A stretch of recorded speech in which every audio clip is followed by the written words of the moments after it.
Punjabi radio ਜੀ ਵਾਸਤੇ ਸੁਣ ਰਹੇ ਸਾਰੇ ਸਰੋਤਿਆਂ ਨੂੰ ਬਲਵਿੰਦਰ ਕੌਰ ਵੱਲੋਂ ਪਿਆਰ ਭਰੀ ਸਤਿ ਸ਼੍ਰੀ ਅਕਾਲ। ਅਤੇ ਜੀ ਸਰੋਤਿਓ, ਪ੍ਰੋਗਰਾਮ ਖਬਰ ਤੇ ਨਜ਼ਰ ਪ੍ਰੋਗਰਾਮ ਦੇ ਵਿੱਚ ਸਾਡੇ ਨਾਲ ਜੁੜਨਗੇ ਬਲਤੇਜ ਪੰਨੂ ਜੀ। ਦੱਸਣਗੇ ਭਾਰਤ ਵਿੱਚ ਪੰਜਾਬ ਦੇ ਵਿੱਚ ਕੀ ਕੁਛ ਵਾਪਰਿਆ ਹੈ।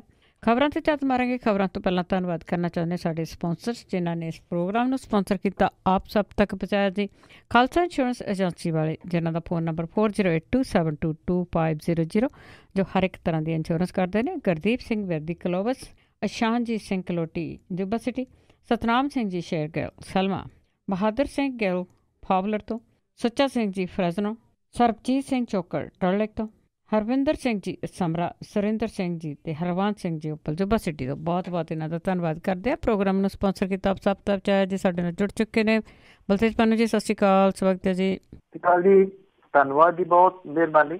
ਹਾਂਜੀ ਜੀ, ਸਭ ਤੋਂ ਪਹਿਲਾਂ ਆਪਾਂ ਗੱਲ ਕਰਦੇ ਹਾਂ ਪੰਜਾਬ ਦੇ ਮੰਤਰੀ ਮੰਡਲ ਦੀ, ਤੇ ਬਹੁਤ ਅਹਿਮ ਫੈਸਲੇ ਲਏ। ਐਕਚੁਅਲੀ ਤਾਂ ਜਿਹੜੇ ਨਸ਼ੇ ਦੇ ਤਸਕਰ ਨੇ, ਜਦੋਂ ਉਹ ਅਰੈਸਟ ਹੁੰਦੇ ਨੇ ਤਾਂ ਜਿਹੜੀ ਉਹਨਾਂ ਦੀ ਪ੍ਰੋਪਰਟੀ ਸੀਗੀ ਜੀ, ਉਹਦੇ ਵਾਸਤੇ ਪਹਿਲਾਂ ਜਿਹੜਾ ਉੱਥੋਂ ਸੈਂਟਰ ਤੋਂ ਜਿਹੜਾ ਵਿੱਤ ਮੰਤਰਾਲਾ, ਉਹਦੇ ਤੋਂ ਪਰਮਿਸ਼ਨ ਲੈਣੀ ਪੈਂਦੀ ਸੀਗੀ ਜੀ, ਉਹਨਾਂ ਦੀ ਪ੍ਰੋਪਰਟੀ ਜਿਹੜੀ ਆ ਉਹਨੂੰ ਜ਼ਬਤ ਕਰਨ ਦੇ ਵਾਸਤੇ।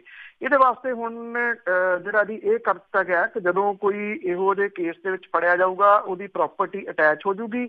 ਜੇ ਉਹਨੂੰ ਉਹਦੇ ਵਿੱਚ ਜਿਹੜੀ ਹੈ ਜੀ ਉਹ ਸਜ਼ਾ ਹੁੰਦੀ ਹੈ ਤਾਂ ਉਹਦੇ ਤੋਂ ਬਾਅਦ ਉਹਦੀ ਜਿਹੜੀ ਪ੍ਰੋਪਰਟੀ ਹੈ ਜੀ ਉਹ ਜ਼ਬਤ ਕਰ ਲਈ ਜਾਊਗੀ। ਇਹ ਇੱਕ ਵੱਡੀ ਅਮੈਂਡਮੈਂਟ ਜਿਹੜੀ ਹੈ ਜੀ ਉਹ ਕੀਤੀ ਗਈ ਹੈ। ਇਸ ਤੋਂ ਇਲਾਵਾ ਜਿਹੜੀ ਜ਼ਮੀਨ ਦੀ ਆਨਲਾਈਨ ਰਜਿਸਟ੍ਰੇਸ਼ਨ ਜਿਹੜੀ ਆ ਉਹਨੂੰ ਮਨਜ਼ੂਰੀ ਦਿੱਤੀ ਗਈ ਆ। ਮੋਗੇ ਤੇ ਆਦਮਪੁਰ ਤੋਂ ਇਹਦੀ ਸ਼ੁਰੂਆਤ ਜਿਹੜੀ ਆ ਉਹ ਕੀਤੀ ਜਾਊਗੀ। ਜਿਹੜੇ ਸਰਕਾਰ ਨੂੰ ਆਰਥਿਕ ਸੰਕਟ ਤੋਂ ਉਭਾਰਨ ਦੇ ਵਾਸਤੇ ਯਤਨਾਂ ਦੇ ਤਹਿਤ ਜਿਹੜੀਆਂ ਦੀ ਇਹ ਕਿਹਾ ਗਿਆ ਹੈ ਕਿ ਜਿਹੜੀ ਮੀਟਿੰਗ ਹੈ ਉਹ ਹਰ ਹਫ਼ਤੇ ਕੀਤੀ ਜਾਊਗੀ ਔਰ ਇਹਦੇ ਵਾਸਤੇ ਇੱਕ ਕਮੇਟੀ ਵੱਖਰੇ ਤੌਰ ਦੇ ਉੱਤੇ ਬਣਾ ਦਿੱਤੀ ਗਈ ਆ। ਉਹ ਜਿਹੜੀ ਹੈ ਜੀ ਇਸ ਦੇ ਵਾਸਤੇ ਮੀਟਿੰਗ ਜਿਹੜੀ ਆ ਹਰ ਹਫ਼ਤੇ ਕਰੂਗੀ। ਕੈਬਨਿਟ ਨੇ ਇਹ ਫੈਸਲਾ ਲਿਆ ਜੀ ਕਿ NDPS ਐਕਟ ਦੇ ਤਹਿਤ ਦੋਸ਼ੀ ਪਾਏ ਜਾਣ ਤੋਂ ਬਾਅਦ ਵਿਅਕਤੀ ਆਪਣੇ ਨਾਂ ਕਿਸੇ ਵੀ ਜਾਇਦਾਦ ਨੂੰ ਨਾ ਵੇਚ ਸਕੂਗਾ, ਨਾ ਆਪਣੇ ਕਿਸੇ ਰਿਸ਼ਤੇਦਾਰ ਦੇ ਨਾਂ ਦੇ ਉੱਤੇ ਟਰਾਂਸਫਰ ਜਿਹੜਾ ਜੀ ਉਹ ਕਰ ਸਕੂਗਾ। ਜੇ ਉਹ ਏਦਾਂ ਕਰਦਾ ਤਾਂ ਉਹਦੇ ਖਿਲਾਫ ਕਾਰਵਾਈ ਜਿਹੜੀ ਉਹ ਹੋਊਗੀ। ਔਰ ਇਹ ਵੀ ਕਿਹਾ ਗਿਆ ਜੀ ਕਿ ਕੇਸ ਦਰਜ ਹੋਣ ਦੇ ਟਾਈਮ 6 ਸਾਲ ਤੋਂ ਪੁਰਾਣੀ ਜਿਹੜੀ ਜਾਇਦਾਦ ਆ ਉਹ ਨਾ ਅਟੈਚ ਹੋਊਗੀ, ਨਾ ਉਹ ਜਿਹੜੀ ਆ ਉਹ ਕੁਰਕ ਕੀਤੀ ਜਾ ਸਕੂਗੀ। ਇਹਦੇ ਨਾਲ ਜਿਹੜਾ ਇੱਕ ਸਪੈਸ਼ਲ ਆਪਰੇਸ਼ਨ ਗਰੁੱਪ SOG ਜਿਹੜਾ ਉਹ ਬਣਾਇਆ ਜਾਊਗਾ ਪੁਲਿਸ ਦਾ, ਜਿਹੜਾ ਫਦਾਇਨ ਹਮਲੇ, ਅਗਵਾ ਕਰਨ ਦੀ ਸਥਿਤੀ, ਹਥਿਆਰਬੰਦ ਵਿਅਕਤੀ ਜੇ ਘੁਸਪੈਠ ਹੁੰਦੀ ਹੈ ਤੇ ਉਹਨਾਂ ਦੇ ਨਾਲ ਇਹ ਗਰੁੱਪ ਜਿਹੜਾ ਜੀ ਉਹ ਨਿਪਟੂਗਾ। ਔਰ ਇਹਦੇ ਨਾਲ ਜਿਹੜਾ ਵਿਧਾਨ ਸਭਾ ਦਾ ਸਰਦ ਰੁੱਤ ਦਾ ਸੈਸ਼ਨ ਆ ਉਹਦਾ ਵੀ ਐਲਾਨ ਕੀਤਾ ਗਿਆ। 27, 28 ਤੇ 29 ਸਿਰਫ 3 ਦਿਨ ਦਾ ਇਹ ਸੈਸ਼ਨ ਜਿਹੜਾ ਜੀ ਉਹ ਹੋਊਗਾ ਜੀ। ਤੇ ਅੱਗੇ ਆਪਾਂ ਗੱਲ ਕਰਦੇ ਹਾਂ ਪੋਲੀਟੀਕਲ ਪਾਰਟੀਆਂ ਦੀ, ਵਿਰੋਧੀ ਧਿਰਾਂ ਦੀ, ਜਾਂ ਜਿਹੜੀ ਹੁੰਦੀ ਆ ਪਾਰਟੀ ਕਾਬਜ਼ ਹੁੰਦੀ ਆ। ਇਹ ਸਾਰੇ ਲੋਕਾਂ ਦੀ ਗੱਲ ਘੱਟ ਕਰਦੇ ਪਰ ਆਪਸ ਵਿੱਚ ਇੱਕ ਦੂਸਰੇ ਦਾ ਵਿਰੋਧ ਜ਼ਿਆਦਾ ਕਰਦੇ। ਤੇ ਇਸੇ ਤਰ੍ਹਾਂ ਹੁਣ ਸੁਖਪਾਲ ਖਹਿਰੇ ਦਾ ਤੇ ਉੱਤੇ ਬਾਰ ਹੋ ਰਹੇ ਆ। ਬਿਲਕੁਲ ਜੀ। ਐਕਚੁਅਲੀ ਜਿਹੜਾ ਹਾਈ ਕੋਰਟ ਦਾ ਫੈਸਲਾ ਆਇਆ ਜਿਹਦੇ ਵਿੱਚ ਹਾਈ ਕੋਰਟ ਨੇ ਉਹਨਾਂ ਦੀ ਪਟੀਸ਼ਨ ਜਿਹੜੀ ਆ ਉਹ ਰੱਦ ਕੀਤੀ ਆ। ਇਹ ਕਿਹਾ ਕਿ ਉਹ ਹੇਠਲੀ ਅਦਾਲਤ ਜਿਹੜੀ ਹੈ ਜੀ ਉੱਥੇ ਇਸ ਕੇਸ ਨੂੰ ਭੁਗਤਣ, ਫਾਜ਼ਿਲਕਾ ਦੀ ਅਦਾਲਤ ਦੇ ਵਿੱਚ। ਪਰ ਇੰਨੀ ਕੁ ਰਾਹਤ ਜਿਹੜੀ ਜ਼ਰੂਰ ਉਹਨਾਂ ਨੂੰ ਮਿਲੀ ਆ ਕਿ ਜਿਹੜੇ ਉੱਥੋਂ ਨਾਨ ਅਵੇਲੇਬਲ ਵਾਰੰਟ ਜਾਰੀ ਹੋਏ ਸੀਗੇ ਉਹ ਰੱਦ ਕੀਤੇ ਆ। ਆਪਸ਼ਨ ਜਿਹੜੀਆਂ ਨੇ ਉਹ ਸੁਖਪਾਲ ਸਿੰਘ ਖਹਿਰਾ ਹੋਰਾਂ ਕੋਲੇ ਅਜੇ 1-2 ਹੈਗੀਆਂ ਨੇ। ਰਿਵਿਊ ਪਟੀਸ਼ਨ ਉਹ ਪਾ ਸਕਦੇ ਆ ਹਾਈ ਕੋਰਟ ਦੇ ਵਿੱਚ। ਉਹਦੇ ਉੱਤੇ ਸ਼ਾਇਦ ਹੋ ਸਕਦਾ ਉਹਨਾਂ ਨੂੰ ਕੋਈ ਵੱਡੀ ਰਾਹਤ ਨਾ ਮਿਲੇ। ਸੁਪਰੀਮ ਕੋਰਟ ਜਾਣ ਦੇ ਵਾਸਤੇ ਉਹਨਾਂ ਕੋਲੇ ਰਾਹ ਜਿਹੜਾ ਜੀ ਉਹ ਖੁੱਲਿਆ। ਤੇ ਕਿਉਂਕਿ ਸੁਖਪਾਲ ਸਿੰਘ ਖਹਿਰਾ ਹੋਰੀ ਸਿਆਸੀ ਜਿਹੜੀਆਂ ਪਾਰਟੀਆਂ ਨੇ, ਵਿਰੋਧੀ ਪਾਰਟੀਆਂ, ਉਹਨਾਂ ਦੇ ਉੱਤੇ ਲਗਾਤਾਰ ਸਿਆਸੀ ਹਮਲੇ ਕਰਦੇ ਨੇ ਜੀ। ਔਰ ਇਸ ਕਰਕੇ ਫਿਰ ਜਦੋਂ ਸੁਖਪਾਲ ਸਿੰਘ ਖਹਿਰਾ ਹੋਰਾਂ ਦੇ ਉੱਤੇ ਹੋਵੇ ਤਾਂ ਫਿਰ ਜਿਹੜੀਆਂ ਸਿਆਸੀ ਪਾਰਟੀਆਂ ਨੇ, ਵਿਰੋਧੀ ਪਾਰਟੀਆਂ ਨੇ, ਉਹਨਾਂ ਨੂੰ ਤਾਂ ਫਿਰ ਮੌਕਾ ਜਿਹੜਾ ਨਾ ਜੀ ਉਹ ਵੱਡਾ ਮਿਲਦਾ ਕਿ। ਔਰ ਇਸੇ ਕਰਕੇ ਹੀ ਜਿਹੜਾ ਅਕਾਲੀ ਦਲ ਉਹਨੇ ਜਿਹੜੇ ਹਮਲੇ ਨੇ ਉਹ ਤੇਜ਼ ਕੀਤੇ ਨੇ ਸੁਖਪਾਲ ਸਿੰਘ ਖਹਿਰਾ ਹੋਰਾਂ ਦੇ ਉੱਤੇ।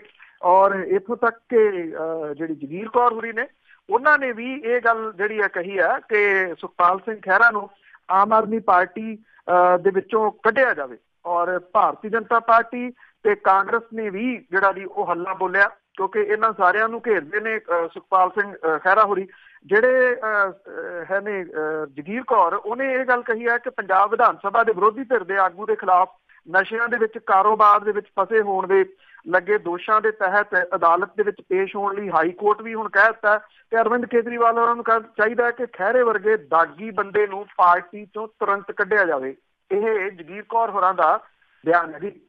ਜਿਹੜੇ ਆਪਣੇ ਸੁਖਬੀਰ ਸਿੰਘ ਬਾਦਲ ਨੇ, ਉਹਨਾਂ ਨੇ ਵੀ ਇੱਥੇ ਜਿਹੜਾ ਜੀ ਬਿਆਨ ਦਿੱਤਾ ਪਟਿਆਲੇ ਦੇ ਵਿੱਚ ਕੱਲ ਕਿ ਸੁਖਪਾਲ ਸਿੰਘ ਖਹਿਰਾ ਜਿਹੜੇ ਜੀ ਉਹਨੂੰ ਇਹ ਅਹੁਦਾ ਵੀ ਛੱਡਣਾ ਚਾਹੀਦਾ ਤੇ ਪਾਰਟੀ ਚੋਂ ਜਿਹੜਾ ਜੀ ਉਹ ਕੱਢਣਾ ਚਾਹੀਦਾ। ਇੱਥੋਂ ਤੱਕ ਕਿ ਜਿਹੜੇ ਬਿਕਰਮ ਸਿੰਘ ਮਜੀਠੀਆ ਨੇ, ਉਹਨਾਂ ਨੇ ਇਹ ਕਿਹਾ ਕਿ ਇਹ ਜਾਂਚ ਹੋਣੀ ਚਾਹੀਦੀ ਹੈ ਕਿ ਜਿਹੜਾ ਸੁਖਪਾਲ ਸਿੰਘ ਖਹਿਰਾ ਦੇ ਪੈਸੇ ਨੇ ਜਿਹੜੇ ਉਹਨੇ ਡਰੱਗ ਚੋਂ ਕਮਾਏ ਨੇ, ਉਹਦਾ ਅਰਵਿੰਦ ਕੇਜਰੀਵਾਲ ਦੇ ਨਾਲ ਕੀ ਲੈਣ ਦੇਣ ਹੈ। ਇਹ ਪੈਸੇ ਕਿਹੜੇ ਨੇ ਜਿਹਦਾ ਜ਼ਿਕਰ ਕਰ ਰਹੇ ਇਹ ਨਹੀਂ ਪਤਾ, ਕਿਉਂਕਿ ਇਹ ਮਹਿਜ਼ ਇੱਕ ਅਜੇ ਸੰਮਣਾ ਦੇ ਆਲੇ ਦੁਆਲੇ ਜਿਹੜੀ ਹੈ ਜੀ ਉਹ ਕਹਾਣੀ ਘੁੰਮ ਰਹੀ ਹੈ। ਜੇ ਤਾਂ ਅਦਾਲਤ ਨੇ ਦੋਸ਼ੀ ਕਰਾਰ ਦਿੱਤਾ ਹੋਵੇ, ਕੋਈ ਪੈਸੇ ਜਿਹੜੇ ਆ ਜੀ ਉਹ ਫੜੇ ਗਏ ਹੋਣ ਜਾਂ ਜ਼ਬਤ ਹੋਏ ਹੋਣ, ਫਿਰ ਤਾਂ ਕਹਾਣੀ ਜਿਹੜੀ ਹੈ ਜੀ ਉਹ ਸਮਝ ਆਉਂਦੀ ਹੈ। ਪਰ ਜਿਹੜੀ ਤੇਜ਼ੀ ਵਿਖਾਈ ਜਾ ਰਹੀ ਹੈ ਇਹਨਾਂ ਬਿਆਨਾਂ ਦੇ ਵਿੱਚ ਜੀ, ਉਹਦਾ ਰੀਜ਼ਨ ਇਹੀ ਹੈ ਕਿ ਮੌਕਾ ਮਿਲਿਆ ਉਹਨਾਂ ਨੂੰ ਇਹ ਗੱਲ ਕਹਿਣ ਦਾ। ਬਿਲਕੁਲ ਜੀ, ਮੌਕੇ ਹੀ ਭਾਲਦੇ, ਕੰਮ ਨਹੀਂ ਕੋਈ ਵੀ ਕਰਦੇ, ਪਰ ਆਪਣੇ ਪੀੜੀ ਥੱਲੇ ਸੋਟਾ ਨਹੀਂ ਮਾਰਦੇ। ਅੱਗੇ ਆਪਾਂ ਗੱਲ ਕਰਦੇ ਹਾਂ ਪੰਜਾਬ ਦੇ ਵਿੱਚੋਂ। ਆਪਾਂ ਪਹਿਲਾਂ ਵੀ ਇੱਕ ਨਸ਼ੀਲੀਆਂ ਗੋਲੀਆਂ ਦੀ ਗੱਲ ਕੀਤੀ ਸੀਗੀ, ਪਰ ਜਿਹੜੀ ਫਰਮ ਦਾ ਨਾਂ ਲੈ ਕੇ ਕਹਿੰਦੇ ਸੀਗੇ ਉਹ ਫਰਮ ਹੀ ਜਾਲੀ ਨਿਕਲੀ। ਐਕਚੁਅਲੀ ਜੀ ਇੱਥੇ ਇੱਕ ਗੋਲੀ ਜਿਹੜੀ ਆ ਬਣਦੀ ਆ ਪੰਜਾਬ ਦੇ ਵਿੱਚ ਹੀ ਜ਼ਿਆਦਾ, ਟ੍ਰੈਮਾਡੋਲ। ਇਹ ਪਿੱਛੇ ਜੇ ਇਹ ਵੀ ਚੱਲਿਆ ਸੀਗਾ ਜੀ ਵੱਡਾ ਚਰਚਾ, ਜਿਹੜਾ ਕਿ ਜਿਨ੍ਹਾਂ ਦੇ ਨਸ਼ੇ ਛੁਡਾਏ ਗਏ ਉਹ ਟ੍ਰੈਮਾਡੋਲ ਤੇ ਲੱਗ ਗਏ ਜੀ। ਭਾਵ ਕਿ ਜੇਲ੍ਹਾਂ ਦੇ ਵਿੱਚ ਵੀ ਇਹ ਗੋਲੀ ਜਿਹੜੀ ਆ ਜੀ ਉਹ ਕੈਦੀਆਂ ਦੀ ਮਨਪਸੰਦ ਗੋਲੀ ਆ, ਉੱਥੋਂ ਤੱਕ ਪਹੁੰਚਦੀ ਆ। ਜਾਂ ਇਹ ਗੱਲ ਜਿਹੜੀ ਸਾਹਮਣੇ ਆਈ ਸੀ ਕਿ ਲੱਖਾਂ ਗੋਲੀਆਂ ਦਾ ਆਰਡਰ ਜਿਹੜਾ ਜੀ ਉਹ ਇੱਥੇ ਪੰਜਾਬ ਦੇ ਵਿੱਚੋਂ ਦਿੱਤਾ ਜਾ ਰਿਹਾ ਇੱਕ ਫਰਮ ਦੇ ਵੱਲੋਂ, ਜਿਹੜੀ ਕਿ ਦੁਬਈ ਦੇ ਵਿੱਚ ਸਥਿਤ ਜਿਹੜੀ ਆ ਜੀ ਹੈ ਇਹ। ਔਰ ਜਦੋਂ ਇਹ ਚਰਚਾ ਛਿੜਿਆ ਤਾਂ ਫਿਰ ਇਹਦੀ ਜਾਂਚ ਜਿਹੜੀ ਹੈ ਜੀ ਉਹ ਹੋਈ ਦੱਸੀ ਜਾਂਦੀ ਹੈ, ਕਿਉਂਕਿ ਇਹ ਜਿਹੜੀਆਂ ਟ੍ਰੈਮਾਡੋਲ ਨਾਂ ਦੀਆਂ ਐਕਚੁਅਲੀ ਇਹ ਪੇਨ ਕਿਲਰ ਆ ਜੀ, ਪਰ ਜਿਹੜੇ ਇਹਨੂੰ ਵਰਤਣ ਵਾਲੇ ਨੇ ਉਹ ਨਸ਼ੇ ਦੀ ਗੋਲੀ ਦੇ ਤੌਰ ਦੇ ਉੱਤੇ ਵੀ ਇਹਨੂੰ ਵਰਤਦੇ ਆ। ਔਰ ਆਈਸਿਸ ਦੇ ਜਿਹੜੇ ਦਹਿਸ਼ਤੀ ਲੋਕ ਨੇ, ਉਹਨਾਂ ਤੱਕ ਇਹ ਟ੍ਰੈਮਾਡੋਲ ਜਿਹੜੀ ਹੈ ਜੀ ਉਹ ਪਹੁੰਚਦੀ ਹੈ। ਹੁਣ ਪਤਾ ਇਹ ਲੱਗਿਆ ਕਿ ਗੋਲੀਆਂ ਦਾ ਆਰਡਰ ਦੇਣ ਵਾਲੀ ਦੁਬਈ ਦੇ ਵਿੱਚ ਆਧਾਰਿਤ ਜਿਹੜੀ ਸਪਲਾਇਰ ਫਰਮ ਹੈ ਉਹ ਫਰਜ਼ੀ ਜਿਹੜੀ ਉਹ ਕਹੀ ਜਾ ਰਹੀ ਹੈ, ਕਿਉਂਕਿ ਈਮੇਲ ਦੇ ਰਾਹੀਂ ਇਹਨੂੰ ਆਰਡਰ ਇੱਥੇ ਅੰਮ੍ਰਿਤਸਰ ਦੇ ਵਿੱਚ ਜਿਹੜੀਆਂ ਜਿੱਥੇ ਬਣਦੀਆਂ ਨੇ ਉੱਥੇ ਦਿੱਤਾ ਜਾਂਦਾ ਸੀਗਾ। ਇਹਦੇ ਜਿਹੜਾ ਥੋ ਪਤਾ ਹੈ ਜੀ ਉੱਥੇ ਕੋਈ ਫੋਨ ਨੰਬਰ ਵਗੈਰਾ ਦਰਜ ਨੀਗਾ। ਤੇ ਇਹਦੀ ਰਿਪੋਰਟ ਜਿਹੜੀ ਸੀ ਉਹ ਸਾਹਮਣੇ ਆਈ ਤਾਂ ਐਨਸੀਬੀ ਨੇ ਰਾਜ ਦੇ ਡਰੱਗ ਕੰਟਰੋਲਰ ਨੂੰ ਜਿਹੜਾ ਸੀਗਾ ਜੀ ਉਹ ਲੈ ਕੇ ਇਹਦੀ ਛਾਣਬੀਣ ਜਦੋਂ ਕਰਨੀ ਸ਼ੁਰੂ ਕੀਤੀ ਤਾਂ ਉਹਦੇ ਵਿੱਚੋਂ ਜਿਹੜਾ ਜੀ ਉਹ ਨਿਕਲਿਆ ਕਿ ਇਹਦੇ ਵਿੱਚ ਤਾਂ ਇਹਦੇ ਫਰਮ ਹੀ ਜਿਹੜੀ ਆ ਜੀ ਉਹ ਨਕਲੀ ਹੈ। ਤੇ ਫਿਰ ਇੱਥੋਂ ਇਹ ਆਰਡਰ ਕਿਵੇਂ ਦੇਈ ਜਾਂਦੀ ਸੀ ਤੇ ਅੱਗੇ ਜਿਹੜੀਆਂ ਜੀ ਲੱਖਾਂ ਦੀ ਗਿਣਤੀ ਦੇ ਵਿੱਚ ਗੋਲੀਆਂ ਉਹ ਕਿਵੇਂ ਤੁਰੀਆਂ ਜਾਂਦੀਆਂ ਸੀਗੀਆਂ ਜੀ। ਇਹ ਆਰਡਰ ਅੰਮ੍ਰਿਤਸਰ ਦੇ ਵਿੱਚ ਆਧਾਰਿਤ ਜਿਹੜੇ ਬਰਾਮਦਕਾਰਾਂ ਨੂੰ ਦਿੱਤਾ ਜਾਂਦਾ ਸੀ, ਜਿਹੜੇ ਕਿ ਅੱਗੇ ਸ਼ਹਿਰ ਦੀਆਂ ਦੋ ਜਿਹੜੀਆਂ ਇਹ ਗੋਲੀਆਂ ਬਣਾਉਣ ਵਾਲੀਆਂ ਜਿਹੜੀਆਂ ਕੰਪਨੀਆਂ ਸੀਗੀਆਂ ਉੱਥੋਂ ਇਹ ਲੈਂਦੇ ਸੀਗੇ ਸਪਲਾਇਰ। ਹਾਲਾਂਕਿ ਈਮੇਲ ਤੋਂ ਇਲਾਵਾ ਉਹਨਾਂ ਦੇ ਕੋਲੇ ਕੋਈ ਦਸਤਾਵੇਜ਼ ਜਿਹੜੇ ਜੀ ਉਹ ਹੈ ਨਹੀਂ ਗੇ। ਇਹ ਕਿਹਾ ਗਿਆ ਜੀ ਕਿ ਇਹਦੇ ਉੱਤੇ ਕਾਰਵਾਈ ਹੁਣ ਜਿਹੜੀ ਆ ਉਹ ਹੋਊਗੀ। ਦੁਬਈ ਦੀ ਕੰਪਨੀ ਨੇ ਲੀਬੀਆ ਦੇ ਵਿੱਚ ਟ੍ਰੈਮਾਡੋਲ ਦੀਆਂ ਕੋਈ 2.5 ਕਰੋੜ ਤੇ ਕੋਈ 3.25 ਕਰੋੜ ਗੋਲੀਆਂ ਦੀ ਸਪਲਾਈ ਦੇਣ ਦੇ ਵਾਸਤੇ 3 ਵੱਖ-ਵੱਖ ਆਰਡਰ ਜਿਹੜੇ ਆ ਜੀ ਉਹ ਦਿੱਤੇ ਸੀਗੇ। ਪਰ ਇਟਾਲਵੀ ਪੁਲਿਸ ਨੇ ਇਸ ਮਹੀਨੇ ਦੇ ਸ਼ੁਰੂ ਦੇ ਵਿੱਚ ਇਹਨੂੰ ਸੀਰੀਆ ਦੇ ਵਿੱਚ ਇਸਲਾਮਿਕ ਸਟੇਟ ਦੇ ਦਹਿਸ਼ਤੀਆਂ ਹੱਥ ਲੱਗਣ ਤੋਂ ਪਹਿਲਾਂ ਜਿਹੜਾ ਜੀ ਉਹ ਫੜ ਲਿਆ ਸੀ, ਜਿੱਥੋਂ ਇਹ ਸਾਰੀ ਕਹਾਣੀ ਅੱਗੇ ਤੋਂ ਅੱਗੇ ਨਿਕਲਣੀ ਸ਼ੁਰੂ ਹੋ ਗਈ ਕਿ ਇਹ ਜਿਹੜੀ ਕੰਪਨੀ ਆ ਇਹ ਤਾਂ ਅਸਲ ਦੇ ਵਿੱਚ ਹੈ ਹੀ ਨਹੀਂ। ਸੋ ਇਹ ਕੌਣ ਨੇ ਜਿਹੜੇ ਉੱਥੋਂ ਮੰਗਾਉਂਦੇ ਸੀਗੇ, ਇਹਦੇ ਪਿੱਛੇ ਕੀ ਕੋਈ ਵੱਡੀ ਹਸਤੀ ਆ, ਕੀ ਆ, ਇਹ ਕਹਾਣੀ ਤਾਂ ਹੋ ਸਕਦਾ ਜੀ ਅੱਗੇ ਜਾਂਚ ਦੇ ਵਿੱਚ ਕੁਝ ਸਾਹਮਣੇ ਆਵੇ ਜੀ। ਤੇ ਅੱਗੇ ਆਪਾਂ ਕਪਤਾਨ ਦੇ ਨਵੇਂ ਬਿਆਨ ਦੀ ਜੇ ਗੱਲ ਕਰਦੇ ਹਾਂ ਤੇ ਕਾਂਗਰਸ ਦੇ ਵਿੱਚ ਚਰਚਾ ਛਿੜੀ, ਕਈ ਮੂੰਹ ਬਣਾ ਕੇ ਬੈਠੇ ਸੀਗੇ ਜੀ ਪ੍ਰਧਾਨਗੀ ਲਈ।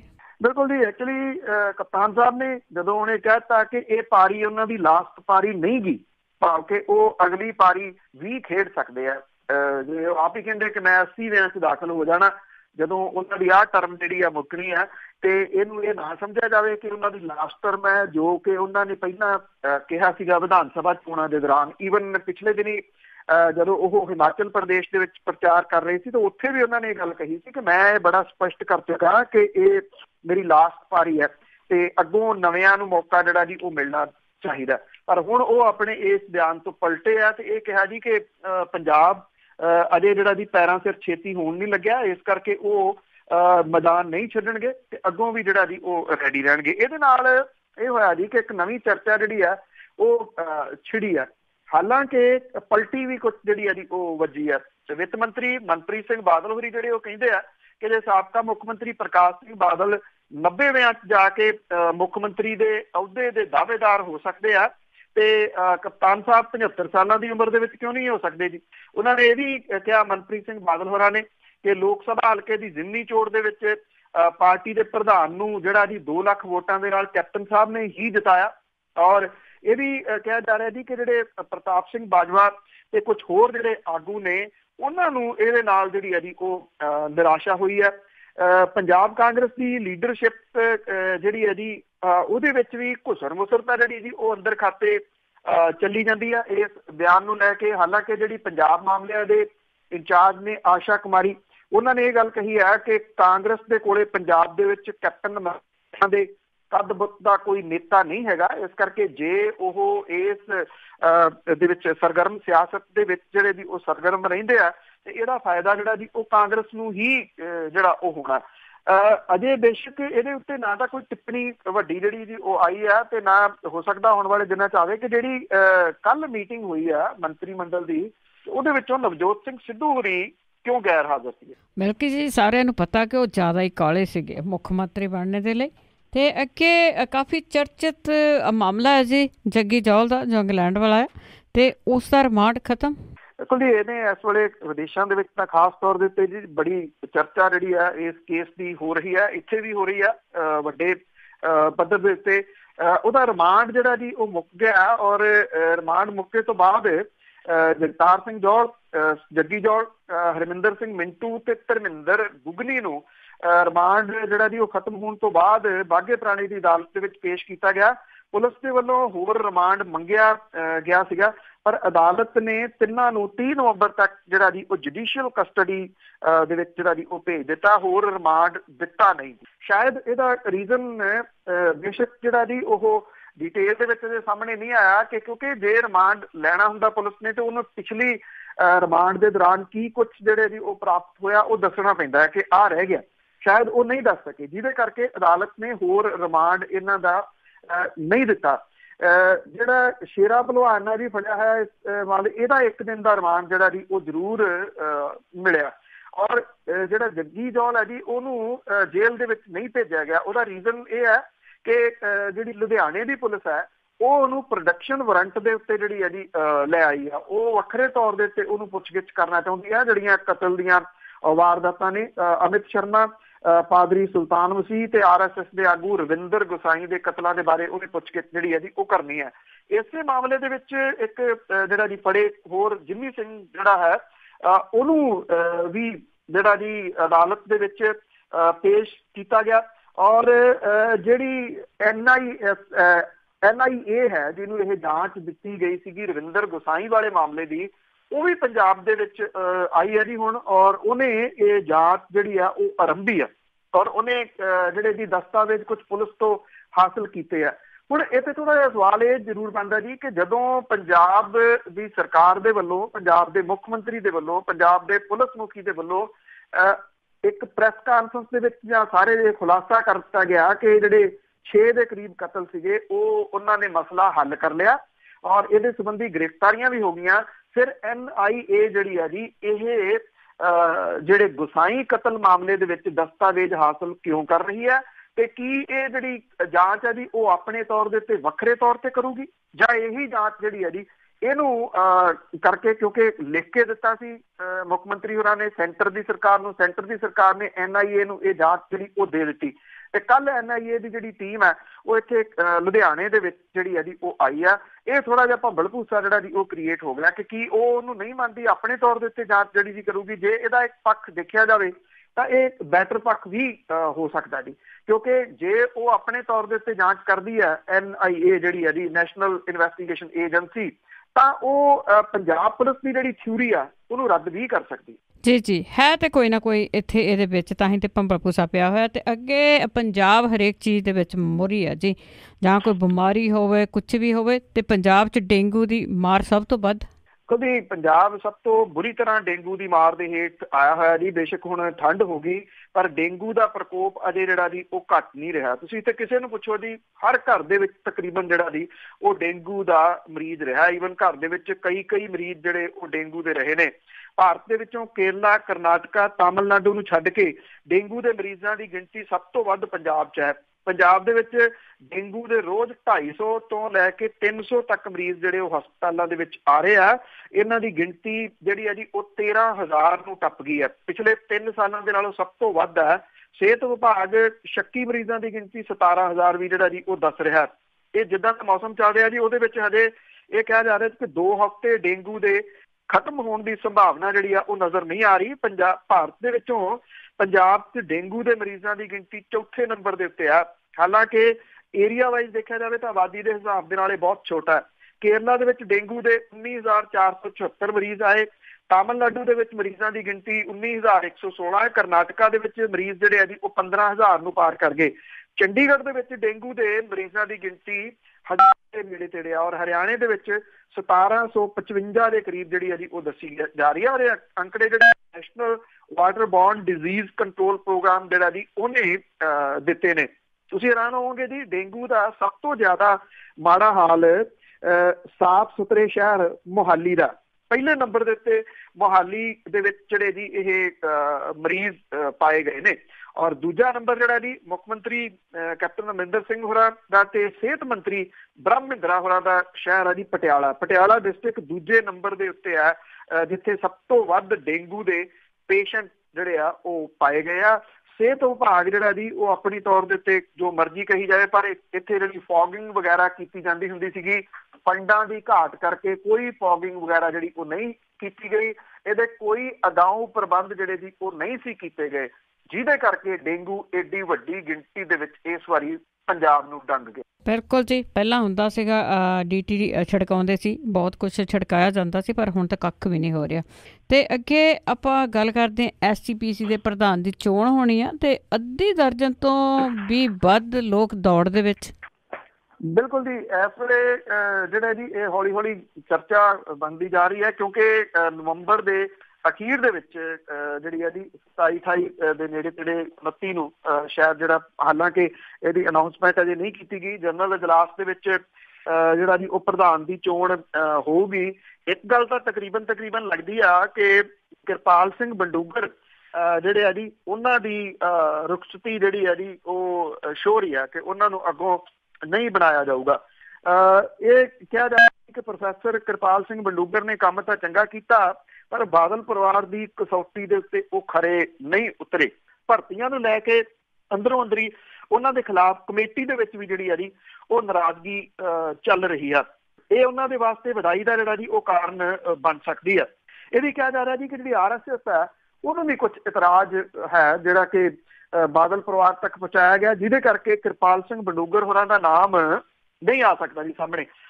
ਹੁਣ ਜਿਹੜਾ ਨਾਮ ਚੱਲ ਰਿਹਾ ਜੀ ਉਹਦੇ ਵਿੱਚ ਜਗੀਰ ਕੌਰ ਦਾ ਨਾਮ ਚੱਲ ਰਿਹਾ, ਅਵਤਾਰ ਸਿੰਘ ਮੱਕੜ ਹੋਰਾਂ ਦਾ ਨਾਮ ਚੱਲ ਰਿਹਾ, ਬਲਵੀਰ ਸਿੰਘ ਘੁੰਨਸ, ਰਘੂਜੀਤ ਸਿੰਘ, ਤੋਤਾ ਸਿੰਘ ਦਾ ਨਾਮ ਚੱਲ ਰਿਹਾ ਜੀ ਔਰ ਅਮਰਜੀਤ ਸਿੰਘ ਚਾਵਲਾ ਜਿਹੜੇ ਆ ਜੀ ਉਹਦਾ ਵੀ ਨਾਮ ਜਿਹੜਾ ਉਹ ਚੱਲ ਰਿਹਾ ਹੈ। ਬੇਸ਼ੱਕ ਆਪਾਂ ਖਬਰ ਸਾਂਝੀ ਕੀਤੀ ਸੀ ਸੁਖਦੇਵ ਸਿੰਘ ਭੌਰ ਹੋਰਾਂ ਦੀ ਪ੍ਰਧਾਨਗੀ ਦੇ ਹੇਠ ਪੰਥਕ ਫਰੰਟ ਜਿਹੜਾ ਜੀ ਉਹ ਖੜਾ ਹੋ ਗਿਆ, ਪਰ ਮਾਹਰ ਇਹ ਕਹਿੰਦੇ ਆ ਕਿ ਇਹ ਪੰਥਕ ਫਰੰਟ ਉਦੋਂ ਖੜਾ ਕੀਤਾ ਗਿਆ ਜਦੋਂ ਇਲੈਕਸ਼ਨ ਜਿਹੜੀ ਹੈ ਜੀ ਉਹ ਆ ਗਈ, ਭਾਵੇਂ ਕਿ ਉਹਦੇ ਥੋੜੇ ਦਿਨ ਰਹਿ ਗਏ। ਜੇ ਕੁਝ ਮਹੀਨੇ ਪਹਿਲਾਂ ਏਦਾਂ ਦੀ ਕੋਸ਼ਿਸ਼ ਕੀਤੀ ਜਾਂਦੀ ਤਾਂ ਇਹਨੂੰ ਹੁੰਗਾਰਾ ਵੀ ਜਿਹੜਾ ਜੀ ਉਹ ਮਿਲ ਸਕਦਾ ਸੀਗਾ, ਜਿਹੜੀਆਂ ਬਾਗੀ ਸੁਰਾਂ ਨੇ ਉਹਨਾਂ ਨੂੰ ਸੰਭਾਲਿਆ ਜਾ ਸਕਦਾ। ਇਸ ਕਰਕੇ ਲੈ ਦੇ ਕੇ ਕਿਹਾ ਜਾ ਰਿਹਾ ਸੀ ਕਿ ਇਉਂ ਜਾਪਦਾ ਹੈ ਕਿ ਸ਼ਾਇਦ ਪੰਥਕ ਫਰੰਟ ਕੋਈ ਬਹੁਤ ਵੱਡਾ ਮਾਰਕਾ ਤਾਂ ਨਾ ਮਾਰ ਸਕੇ ਤੇ ਹਾਲਾਤ ਉਹੀ ਬਣਨ ਕਿ ਲਿਫਾਫੇ ਦੇ ਵਿੱਚੋਂ ਜਿਹੜਾ ਜੀ ਉਹ ਕਿਹਦਾ ਨਾਮ ਜਿਹੜਾ ਉਹ ਨਿਕਲਦਾ। ਵੈਸੇ ਇਹ ਕਿਹਾ ਜਾ ਰਿਹਾ ਜੀ ਕਿ ਅਵਤਾਰ ਸਿੰਘ ਮੱਕੜ ਹੋਰਾਂ ਦੇ ਨਾਂ ਦੇ ਉੱਤੇ ਸਹੀ ਜਿਹੜੀ ਉਹ ਪੈ ਸਕਦੀ ਹੈ। ਜ਼ਿਆਦਾ ਵਫਾਦਾਰ ਸੀਗੇ ਨਾ ਜੀ ਉਹ, ਇਸ ਕਰਕੇ। ਤੇ ਅੱਗੇ ਆਪਾਂ ਕੇਂਦਰ ਸਰਕਾਰ ਦੀ ਜੇ ਗੱਲ ਕਰਦੇ ਹਾਂ ਤੇ ਉਹ ਬੰਦ ਕਰ ਸਕਦੀ ਹੈ ਜੀ ਚੈੱਕ ਨਾਲ ਪੇਮੈਂਟ। ਜੀ ਡਿਜੀਟਲ ਪੇਮੈਂਟ ਜਿਹੜੀ ਹੈ ਜੀ ਇਹਨੂੰ ਵਧਾਉਣ 'ਚ ਲੱਗੀ ਹੋਈ ਜਿਹੜੀ ਮੋਦੀ ਸਰਕਾਰ ਹੈ ਜੀ ਉਹਨੇ ਨੋਟਬੰਦੀ ਦਾ 1 ਸਾਲ ਪੂਰਾ ਹੋਣ ਤੋਂ ਬਾਅਦ ਬੈਂਕਿੰਗ ਦੇ ਖੇਤਰ ਦੇ ਵਿੱਚ ਇੱਕ ਹੋਰ ਜਿਹੜੀ ਜੀ ਉਹ ਤਬਦੀਲੀ ਦੇ ਵਾਸਤੇ ਕਿਹਾ ਜਾ ਰਿਹਾ ਜੀ ਕਿ ਉਹ ਸਟੈਪ ਲੈ ਸਕਦੀ ਹੈ। ਚੈੱਕ ਦੇ ਰਾਹੀਂ ਲੈਣ ਦੇਣ ਬੰਦ ਕਰਨ ਦੇ ਉੱਤੇ ਵਿਚਾਰ ਜਿਹੜਾ ਜੀ ਉਹ ਕੀਤਾ ਜਾ ਰਿਹਾ ਹੈ। ਜਿਹੜੀ ਕੈਟ ਹੈ ਉਹਦੇ ਵੱਲੋਂ ਇਹ ਇਸ਼ਾਰਾ ਜਿਹੜਾ ਜੀ ਉਹ ਕੀਤਾ ਗਿਆ। ਇਹ ਕਿਹਾ ਗਿਆ ਜੀ ਕਿ ਚੈੱਕ ਦੇ ਰਾਹੀਂ ਲੈਣ ਦੇਣ ਦੇ ਉੱਤੇ ਰੋਕ ਜਿਹੜੀ ਆ ਉਹ ਲੱਗ ਸਕਦੀ ਆ। ਸਰਕਾਰ ਚੈੱਕ ਬੁੱਕ ਬੰਦ ਕਰ ਸਕਦੀ ਹੈ। ਨੋਟਬੰਦੀ ਤੋਂ ਬਾਅਦ ਜਿਹੜੀ ਸਰਕਾਰ ਹੈ ਕੇਂਦਰ ਦੀ, ਉਹਨੇ ਡਿਜੀਟਲ ਪੇਮੈਂਟ ਨੂੰ ਜਿਹੜਾ ਜੀ ਉਹ ਵਧਾਉਣ ਦੀ ਕੋਸ਼ਿਸ਼ ਲਗਾਤਾਰ ਕੀਤੀ ਆ। ਔਰ ਇਹ ਕਿਹਾ ਜਾ ਰਿਹਾ ਜੀ ਕਿ ਜੇ ਚੈੱਕ ਬੁੱਕ ਬੰਦ ਹੁੰਦੀ ਆ ਤੇ ਵਪਾਰੀ ਜਿਹੜੇ ਨੇ ਜੀ ਉਹਨਾਂ ਦੇ ਕੋਲੇ ਨਗਦ ਜਾਂ ਡਿਜੀਟਲ ਪੇਮੈਂਟ ਦਾ ਆਪਸ਼ਨ ਹੀ ਜਿਹੜਾ ਉਹ ਬਚੂਗਾ। ਕੈਟ ਦੇ ਜਿਹੜੇ ਜਨਰਲ ਸੈਕਟਰੀ ਨੇ ਉਹ ਇਹ ਕਹਿੰਦੇ ਆ ਕਿ ਸਰਕਾਰ ਡਿਜੀਟਲ ਪੇਮੈਂਟ ਜਿਹੜੀ ਆ ਜੀ ਉਹਨੂੰ ਵਧਾ ਰਹੀ ਹੈ, ਜਿਹਦੇ ਕਰਕੇ ਜਿਹੜੀ ਅਰਥ ਵਿਵਸਥਾ ਹੈ ਉਹਨੂੰ ਕੈਸ਼ਲੈਸ ਇਕੋਨਮੀ ਬਣਾਉਣ ਦੇ ਉੱਤੇ ਜ਼ੋਰ ਜਿਹੜਾ ਜੀ ਉਹ ਦੇ ਰਹੀ ਆ। ਇਹਦੇ ਨਾਲ ਜਿਹੜਾ ਜੀ ਉਹ ਚੈੱਕ ਬੁੱਕ ਜਿਹੜੀ ਆ ਉਹਦੇ ਉੱਤੇ ਪਾਬੰਦੀ ਲੱਗ ਸਕਦੀ ਹੈ। ਨੋਟ ਦੀ ਛਪਾਈ ਦੇ ਉੱਤੇ 25,000 ਕਰੋੜ ਰੁਪਏ ਖਰਚ ਕੀਤੇ ਆ ਤੇ ਇਹਨਾਂ ਨੋਟਾਂ ਦੀ ਸੁਰੱਖਿਆ ਦੇ ਉੱਤੇ 6,000 ਕਰੋੜ ਰੁਪਈਆ ਖਰਚ ਜਿਹੜੇ ਆ ਜੀ ਉਹ ਕੀਤੇ ਜਾ ਰਿਹਾ। ਇਹ ਕਿਹਾ ਜਾ ਰਿਹਾ ਜੀ ਕਿ ਡਿਜੀਟਲ ਪੇਮੈਂਟ ਜਿਹੜੀ ਆ ਜੀ ਉਹ ਕਰਕੇ ਸਰਕਾਰ ਸਮਝਦੀ ਹੈ ਕਿ ਜਿਹੜਾ ਨੋਟਾਂ ਨੂੰ ਬਚਾਉਣ ਦਾ ਖਰਚਾ ਹੈ ਉਹਨੂੰ ਸੇਵ ਕੀਤਾ ਜਾ ਸਕਦਾ ਹੈ। ਸੋ ਇਹ ਚੈੱਕ ਬੁੱਕ ਜਿਹੜੀ ਹੈ ਜੀ ਉਹਨੂੰ ਖਤਮ ਕਰਨ ਦਾ ਫੈਸਲਾ ਇਹਨੂੰ ਬਿਜ਼ਨਸ ਭਾਈਚਾਰਾ ਖਾਸ ਤੌਰ ਦੇ ਉੱਤੇ ਕਿਵੇਂ ਲਊਗਾ ਜੀ, ਇਹਦੇ ਵਾਸਤੇ ਇੰਤਜ਼ਾਰ ਹੀ ਆ। ਵੈਸੇ ਇਹ ਕਿਹਾ ਜਾ ਰਿਹਾ ਜੀ ਕਿ ਇਸ ਸਟੈਪ ਦੀ ਉਮੀਦ ਹੈ ਕਿ ਛੇਤੀ ਲਿਆ ਜਾ ਸਕਦਾ ਹੈ ਜੀ। ਦੇਖੋ ਜੀ, ਕਈ ਲੋਕਾਂ ਨੂੰ ਚੈੱਕ ਨਹੀਂ ਲਿਖਣੀ ਆਉਂਦੀ, ਉਹ ਕੀ ਕਰਨਗੇ? ਕਈਆਂ ਨੂੰ ਚੈੱਕ ਬਾਰੇ ਪਤਾ ਹੀ ਕੱਖ ਨਹੀਂਗਾ, ਸਮਝ ਨਹੀਂ ਲੱਗਦੀ ਕੀ ਕਰ ਰਿਹਾ। ਤੇ ਬਹੁਤ ਬਹੁਤ ਧੰਨਵਾਦ ਬਲਤੇਜ ਪੰਨੂ ਜੀ। ਮਿਹਰਬਾਨੀ ਜੀ, ਧੰਨਵਾਦ, ਸਤਿ ਸ਼੍ਰੀ ਅਕਾਲ। ਸਤਿ ਸ਼੍ਰੀ ਅਕਾਲ ਜੀ। ਤੇ ਸਰੋਤੇ ਸਨ ਬਲਤੇਜ ਪੰਨੂ ਜੀ ਦੱਸਦੇ ਨੇ ਖਬਰਾਂ। ਹੁਣ ਇਸੇ ਦੇ ਨਾਲ ਸਾਡਾ ਅੱਜ ਦਾ ਪ੍ਰੋਗਰਾਮ ਇੱਥੇ ਹੀ ਸਮਾਪਤ ਆ। ਅਗਲੇ ਬੁਲਟਨ ਤੱਕ ਬਲਵਿੰਦਰ ਕੌਰ ਵੱਲੋਂ ਆਪ ਸਭ ਨੂੰ ਪਿਆਰ ਭਰੀ ਸਤਿ ਸ਼੍ਰੀ ਅਕਾਲ।